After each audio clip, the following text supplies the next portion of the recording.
I just want to welcome and appreciate the journey that we have gone together with you since we started engaging the community of Wasiligishu as we prepare for the general election that is now, I'm hearing it is 19 days to go. Today we are privileged as part of the team that has been supporting us. We have the Nakada that has joined us in Wasiligishu. We have been able to assemble 500 youths in here at the Deliverance Church of Wasiligishu who have been drawn from the entire county, from the 6 sub-counties. And also we have a few elders who are going to discuss. We have invited them as to give us a case study or either to talk to our youth who we have drawn from the Council of Elders, the eminent, the interfaith representative of the different religious groups are also with us here. The purpose of our meeting is to look at what has been happening, which are the challenges that we have been encountering as we engage our youth. When Nakada has decided to join us, Wasiligishu has also been identified as a hotspot area. So Nakada is moving around in the different counties that have been identified as a hotspot.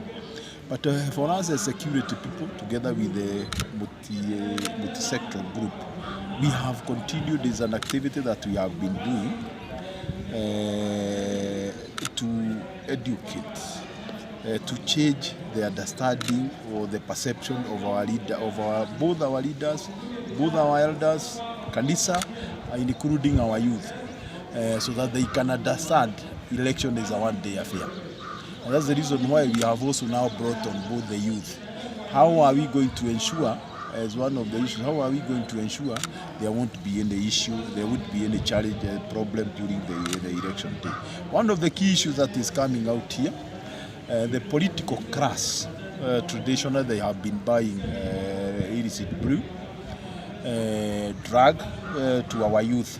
So it's one of the journey to discourage our youth and to use them, the ones that we have drawn from the 6 sub-counties, is to use them as ambassadors to go and sell the message, to deliver the message to the youth who are at the grassroots level, who cannot be able to reach here. So that we ensure that they are also able to understand what we have discussed here. That's the reason why we are meeting here today. The youth have continued assuring us of non-violent election where we are heading to. However, part of the experience of what we saw during the nomination of one of the political parties here, we cannot sleep without proper caution.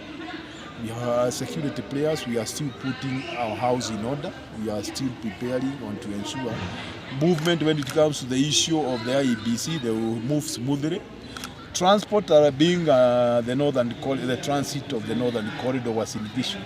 We want to ensure movement of the vehicles won't be hampered just because we are doing the elections. So even if it means celebration, just go and celebrate outside the highway, not along the northern corridor.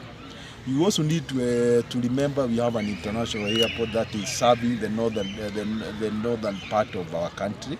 So we must ensure airport has a free flow of exit and entry to the airport.